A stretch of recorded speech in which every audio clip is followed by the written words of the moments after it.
لا نبي بعده.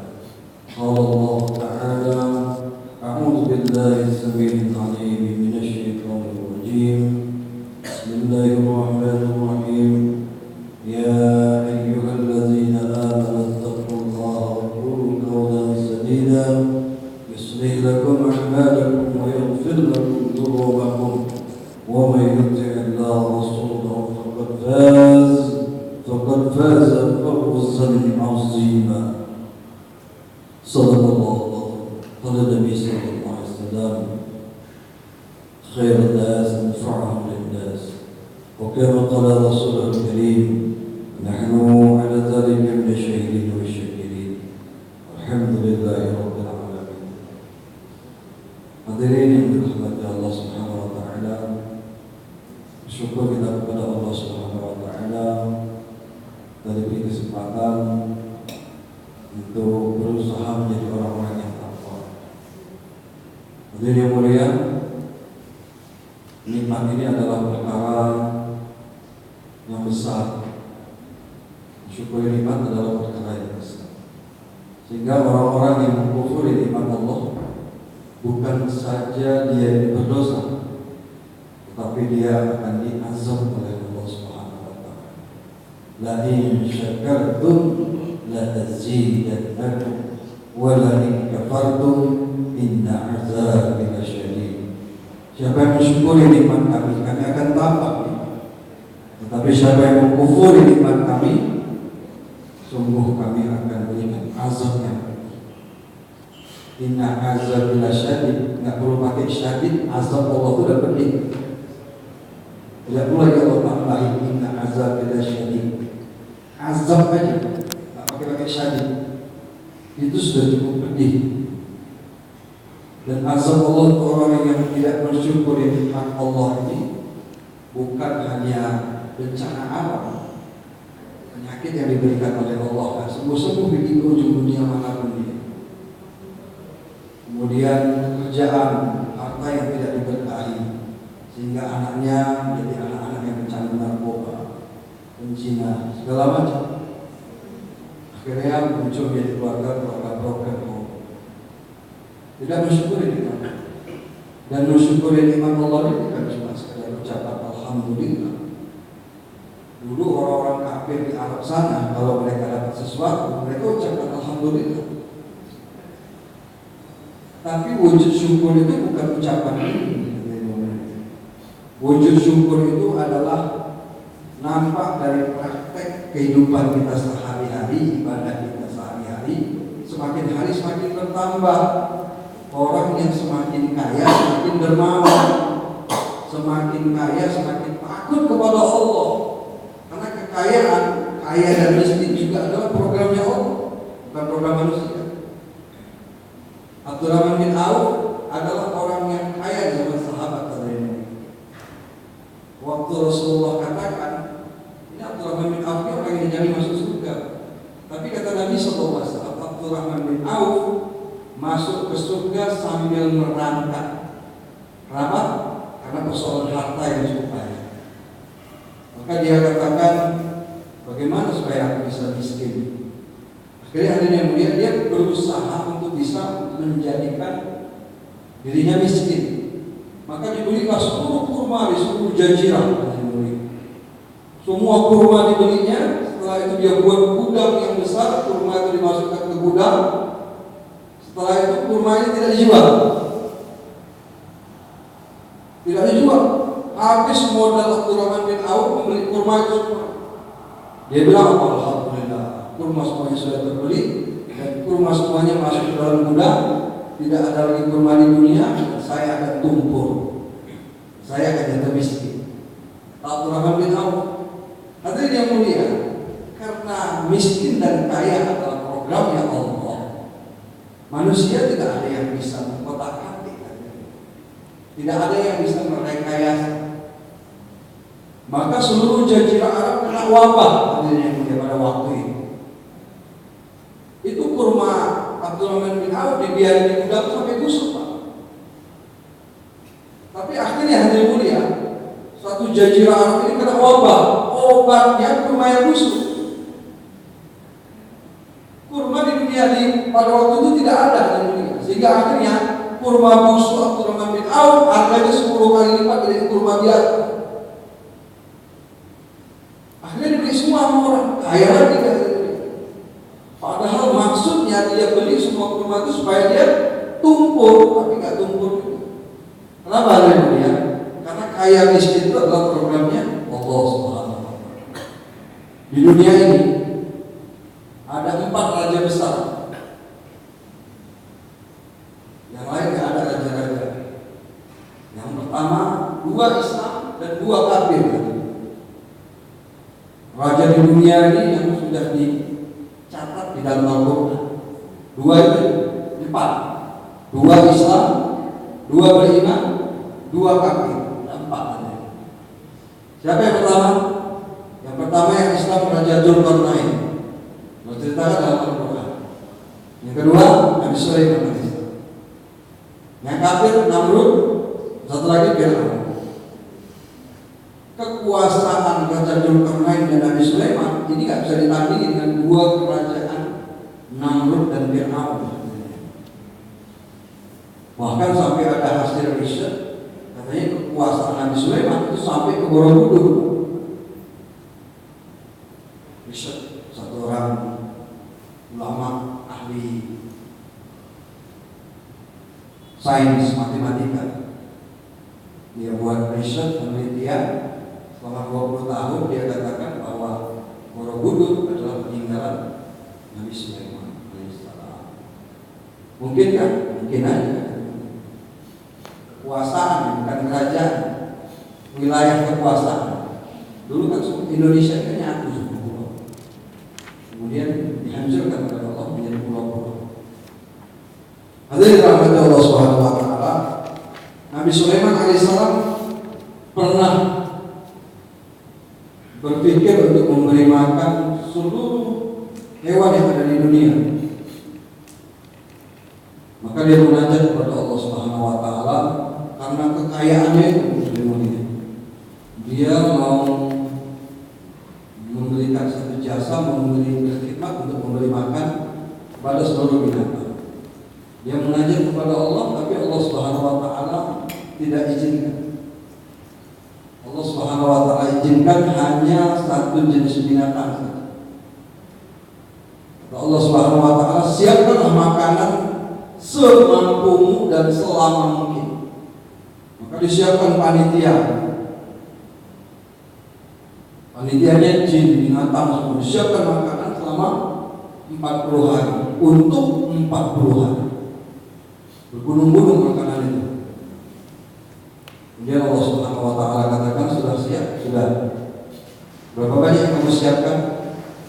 Makanan untuk 40 hari. Saya siapkan selama 40 hari. Kata Allah Subhanahu wa Ta'ala, sekarang aku izinkan satu binatang saja di laut untuk menyantap makanan itu. Maka ikan nun Allah izinkan naik ke darat untuk menyantap makanan yang disiapkan oleh Nabi Sulaiman alaihissalam. Sekali santap 40 hari, untuk 40 hari itu sekali santap habis. Nabi Sulaiman alaihissalam terkejut. Maka Allah Subhanahu wa Ta'ala katakan, aku siapkan untuk satu jenis ikan itu 10 kali itu setiap hari. Lalu Nabi Sulaiman alaihissalam sujud kepada Allah Subhanahu wa Ta'ala. Hadirin yang mulia, maksudnya kita mau menceritakan sisi dermawan dengan boros itu apa bedanya? Israf, orang yang berlebih-lebihan, dengan orang yang sudah ditakdirkan oleh Allah kaya, kemudian dia jadi dermawan. Apa sih bedanya? Orang yang boros itu dibenci semua. Yang lalu kita cerita tentang israf. Israf itu dibenci semua, berlebih-lebihan. Dan itu Allah sendiri yang melarang. Jangan berlebih-lebihan. Kita ini boleh kaya, boleh. Yang tidak boleh apa? Alhaakumut takatsur. Berlebih-lebihan terhadap kekayaan. Mentang-mentang jadi orang kaya, sok royal, sok dermawan. dihambur-hamburkan. Padahal setiap satu rupiah yang kita miliki dan yang kita belanjakan ke orang lain nanti akan jadi persoalan besar di akhirat. Untuk apa ya? Sampai kata Nabi SAW, jangan sampai yang memakan hartamu orang yang tidak takwa kepada Allah. Kenapa hal ini mulia? Bapak infak kepada orang itu berpahala. Tapi kalau Bapak berinfak kepada orang yang takwa, orang yang soleh, maka infak yang Bapak berikan kepada dia akan digunakan untuk qiyamul lail, digunakan untuk zikir, digunakan untuk tilawah Al-Quran. Kalau santri-santri habis diberikan, digunakan untuk menghafal Al-Quran. Beda. Beda. Kalau enggak, ngapain Nabi keluarkan hadis ini? Jangan sampai memakan hartamu orang yang tidak takwa kepada Allah. Hadirin yang dirahmati Allah Subhanahu wa taala, Nabi sudah berikan kriteria kalau kita mau berinfak. Kalau cuma sekedar ngejar pahala, infak kemana aja bisa. Kita suruh cari adalah orang yang soleh, orang yang takwa. Apa pulang haji, pulang umroh, bawa jubah, bawa sorban, kasih ke orang lain. Dia pakai kapan? Hari raya haji tahun depan. Kalau bapak kasih sama santri, sama ustadz yang memang hari-hari pakai jubah, pakai sorban, itu dia pakai untuk zikir, untuk khutbah, untuk dakwah, untuk silaturahmi. Bapak dapat pahala aktivitas ibadah dia. Terus berlapis-lapis. Satu butir beras Bapak kasih kepada orang yang menghafal Quran misalnya. Terus dia makan itu satu butir itu. Gara-gara satu butir yang Bapak berikan, dia hafal satu lembar, satu huruf Al-Quran. Itu dibaca aja, pahalanya 10. Dibaca ya, beda dengan dihafal. Dibaca aja pahalanya 10 kali lipat. Itu berapa huruf satu lembar itu? Dan itu dia hafal, dia ulang-ulang terus. Gara-gara Bapak berikan satu butir nasi, dia kenyang, enak dia menghafal. Bapak dapat pahala terus, hafal dia. Hadirin dirahmati Allah Subhanahu wa taala, begini orang-orang yang infak, sedekah. Dulu hadirin dirahmati Allah Subhanahu wa taala,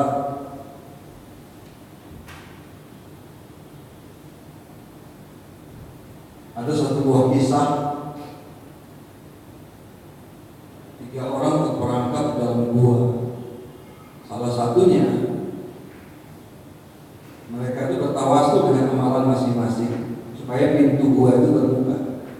Salah satu di antara 3 orang ini, dia bertawasul, ya Allah, dulu aku punya satu orang pegawai.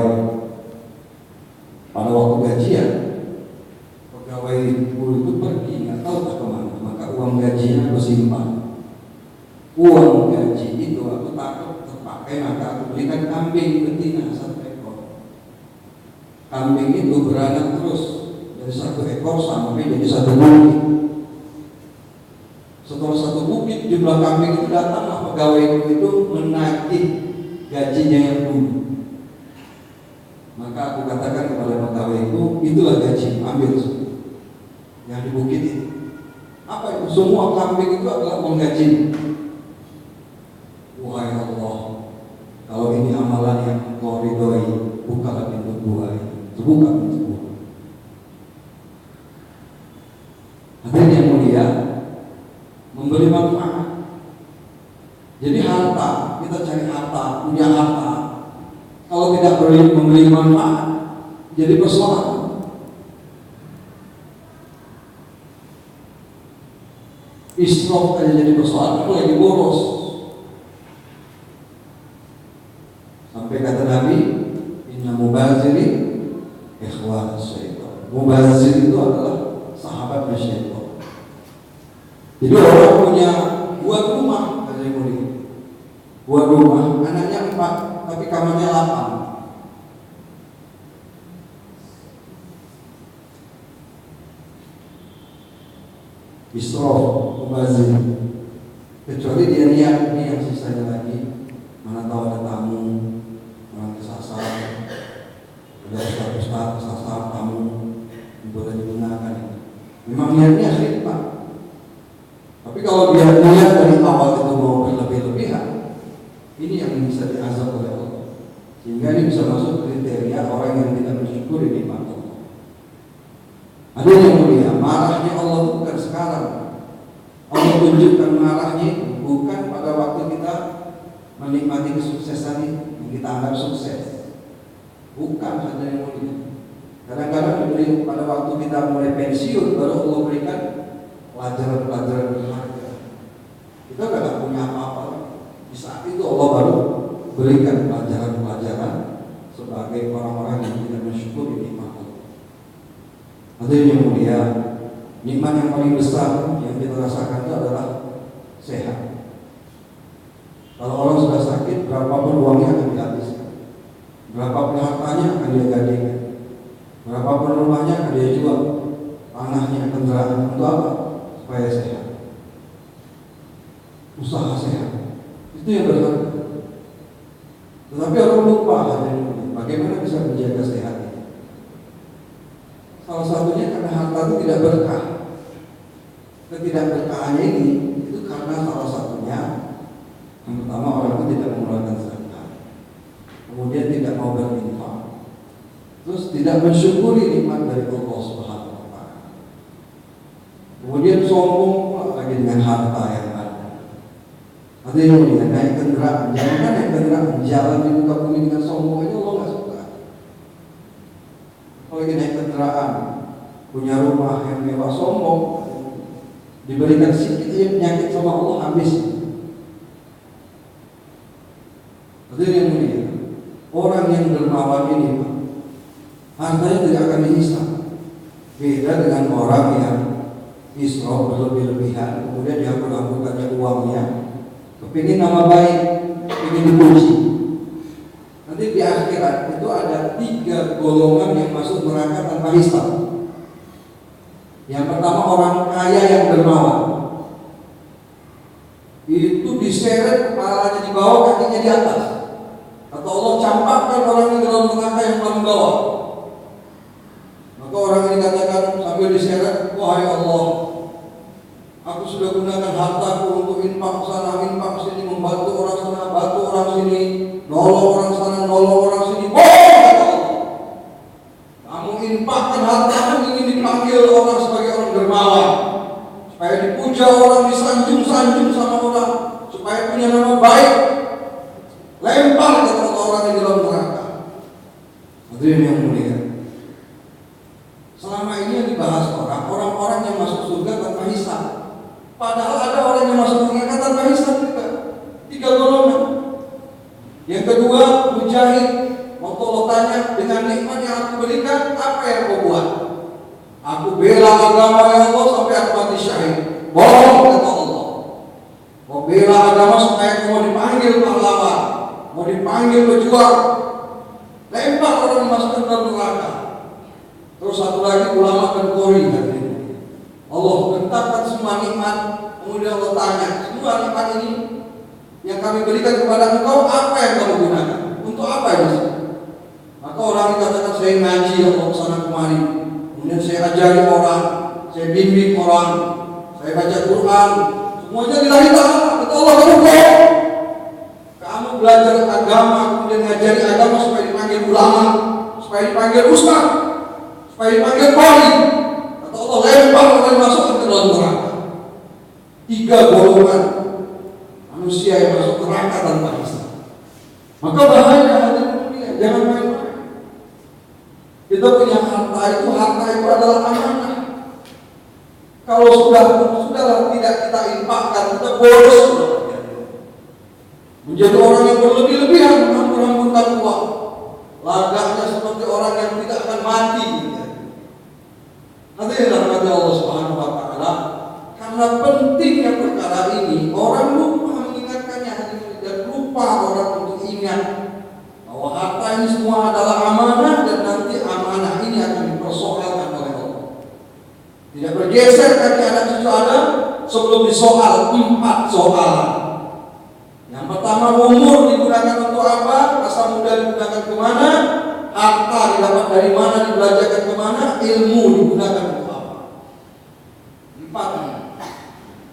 4. Ini 4 ini berkaitan dengan rezeki, katanya. Rezeki umur, rezeki harta, rezeki ilmu. Kita ngaji kemana-mana, kemudian tidak kita amalkan, itu berarti Allah tanya. Ilmu itu untuk apa? Untuk laga aja, untuk gaya, menghujat orang, nyala-nyalain orang, sesat, berdoa, hurapan, suraka. Cuma untuk itu aja, bukan untuk membimbing orang, mengayomi orang.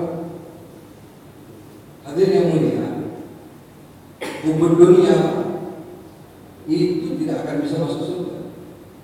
Tapi orang yang cinta kemasyhuran lebih parah dari hubungan dunia.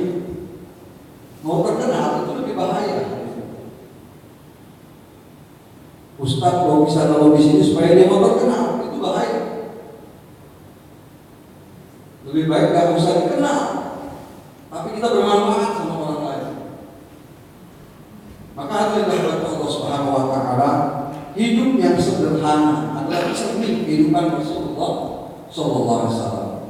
Dulu Salman Al-Farisi yang akan jadi wali kota.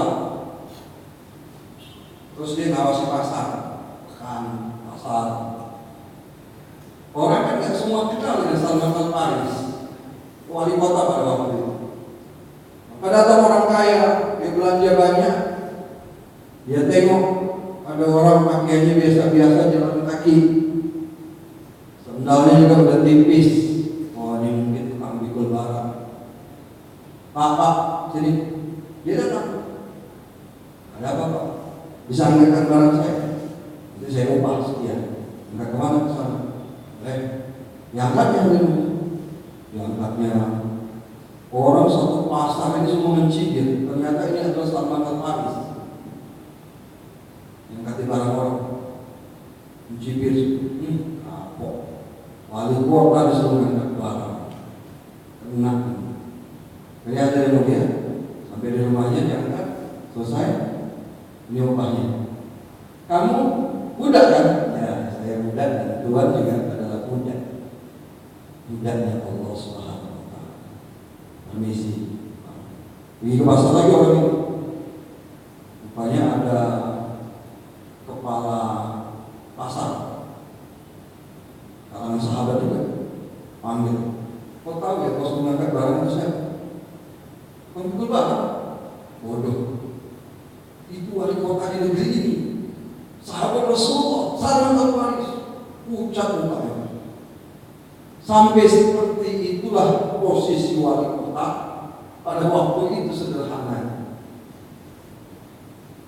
Hadirin yang mulia, kita bukan wali kota, kepala desa itu macam wali kota gaya.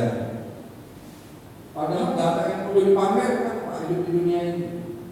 Yang perlu dipamerkan apa? Takwa kita kepada Allah di hadapan Allah. Di keheningan malam saat semua orang tidur, kita tunjukkan kita adalah orang yang takwa kepada Allah. Hadirin rahmati Allah Subhanahu wa taala, Umar bin Abdul Aziz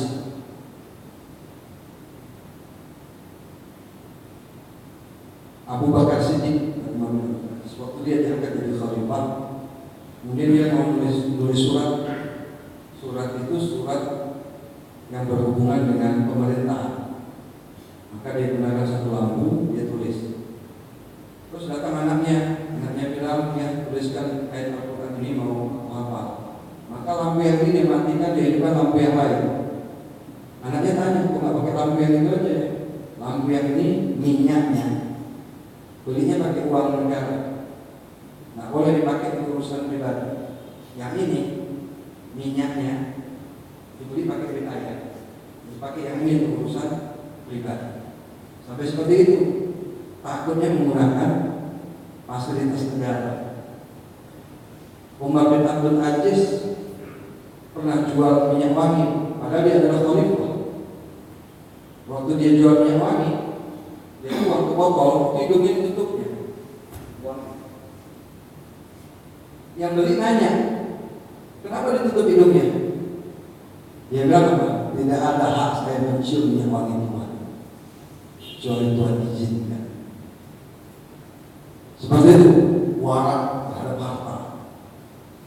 Hadirin rahmati Allah Subhanahu wa taala, kita sekarang ini tidak seperti itu. Tapi paling enggak kita harus ngaji supaya kita ini tidak boros, tidak menjadi orang yang israf. Kita menjadi orang yang dermawan. Orang yang dermawan, 1 rupiah yang kita infakkan dia akan berdoa. Jadi mulia, orang yang sedekah di pagi hari itu dijauhkan 70 musibah oleh Allah Subhanahu wa taala. Kalau asuransi tidak menjamin kita tidak celaka. Asuransi menjamin setelah kita kecelakaan. Tapi sedekah pagi menjamin kita tidak celaka.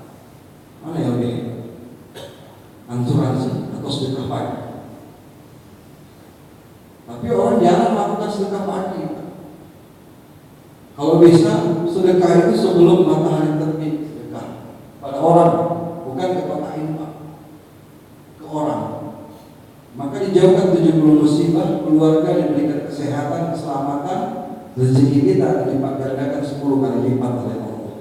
Dan kita diberikan keberkahan hidup. Kenapa harus pagi? Supaya tidak terkesan kita memberikan yang sisa, barang-barang sisa. Kata Nabi, jangan berikan sesuatu yang kamu sendiri tidak sanggup memakannya.